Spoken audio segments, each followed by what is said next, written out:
এবার আমরা কয়েকজনকে দিলাম, তারা করবে আমার ছাত্রীগুলো। এবার সাবিনা সে করবে পরীক্ষাটি। ওই বুলেটে আমাদের NaOH সোডিয়াম হাইড্রোক্সাইড যে সলিউশন আছে N/10 500 ml, হ্যাঁ, তো ও টেনে দেখাবে, তুমি টানো। এবার কিভাবে টানতে হয়, 25 ml কে টেনে মানে দাগের উপর পর্যন্ত তুলে আঙুলে ভালো করে রেখে বাতাস দিয়ে দিয়ে ওটাকে ঘুরিয়ে ঘুরিয়ে কমাতে হবে, 25 ml পর্যন্ত নিয়ে আসতে হবে। হ্যাঁ,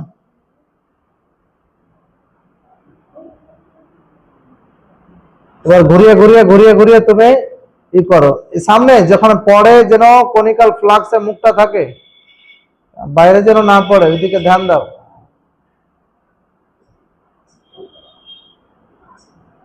ঘুরিয়ে ঘুরিয়ে ঘুরিয়ে ঘুরিয়ে আস্তে আস্তে, যেন খুব বেশি চাপ যেন না থাকে আর খুব হালকা যেন চাপ না থাকে, কারণ খুব হালকা চাপ থাকতে গেলেও অনেকটাই পড়ে যেতে পারে। হ্যাঁ, আস্তে আস্তে ফোটা ফোটা আস্তে আস্তে পড়বে নিচের দিকে বাতাসটা, যেহেতু আজ মানে আঙুলের ছিদ্র দিয়ে দিয়ে বাতাসটা নিবে বলে। হ্যাঁ, আসছে, নামছে।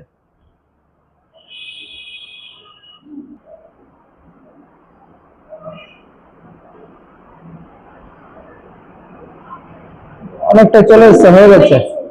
এবার তুমি কনিক্যাল ফ্লাক্সটাতে রাখো, কনিক্যাল ফ্লাক্সে দাও, সোজা করে থাকো না, বাঁকা করছো কেন? কনিক্যাল ফ্লাক্স সামনে রয়েছে, ছেড়ে দাও উপর থেকে। এবার কনিক্যাল ফ্লাক্সে 25 ml NaOH নিলাম আমরা, হ্যাঁ, গাঢ় সোডিয়াম হাইড্রোক্সাইড সলিউশন N/10। এবার নিয়ে এবার শুরু করব আমরা। তার আগে বুলেটে অক্সালিক অ্যাসিডটা আমরা কিছুটা ভরবো। অক্সালিক অ্যাসিড সলিউশনটা উপরে বুলেটের উপরের পার্টটা 0 পর্যন্ত করব, প্রাথমিক পার্ট 0। যদি 0 না করি তাহলে যতটা আছে ততটা থেকে শুরু করব, তো আমরা 0 করব। থামো।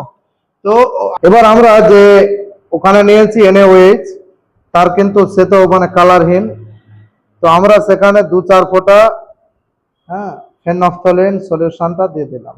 কালার দেখতেই পাচ্ছ তোমরা, হ্যাঁ, যে তীব্র, এবার তীব্র ক্ষারে ফেনফথলিন এই যে রেড কালার বর্ণ ধারণ করে, তোমরা দেখতে পাচ্ছ এই কালারটাই পুরোপুরি, হ্যাঁ, বিরঞ্জন হয়ে যাবে। আর কোথায় বিরঞ্জন বাংলাতে বলে, তো বিরঞ্জনটা করে দেখাবে আমাদের সাবিনা। আস্তে আস্তে নিচের দিকে আস্তে করে ঘোরাতে গেলে খোলে, মানে এটা উল্টা।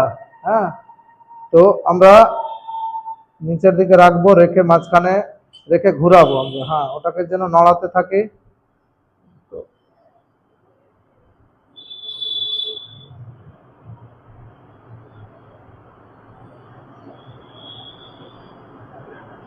একটু আস্তে করো, একটু আস্তে। যেটা ফোঁটা যেন বাইরে না পড়ে, কারণ ওটাও পরিমাপ হচ্ছে। কোনো ফোঁটা অক্সালিক অ্যাসিডের যেন বাইরে না পড়ে, ওটা খেয়াল রাখবা। এবং গায়ে লেগে যাচ্ছে জিনিসটা, মাঝে থাকছে না, নড়বে নিচের অংশ, উপরের অংশ নড়বে না।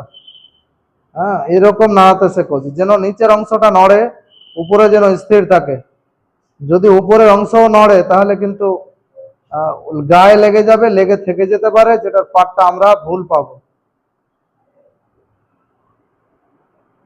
কারণ গায়ে লেগে থেকে গেল 2-4 ফোঁটা, তুমি উপর থেকে দেখছো গায়ে লাগছে, উপর থেকে দেখছো যে পড়েছে, কিন্তু মূল এতে আসছে না। একটা উপরে করো না, যদি ভিতর পর্যন্ত নিয়ে যাও তাহলে কিন্তু ওই গায়ে লাগার সম্ভাবনাটা কমবে।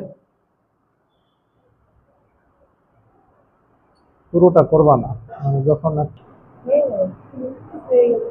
এই যে তোমরা কালারটা চলে গেল, তাহলে এটাতে কততে এলো দেখো তো। উপরে থেকে কমছে, উপরে থেকে যাচ্ছে। ঘর আছে 17, কোথায় 17 আছে? হ্যাঁ, 17.567, 17 পয়েন্ট। আগের কত?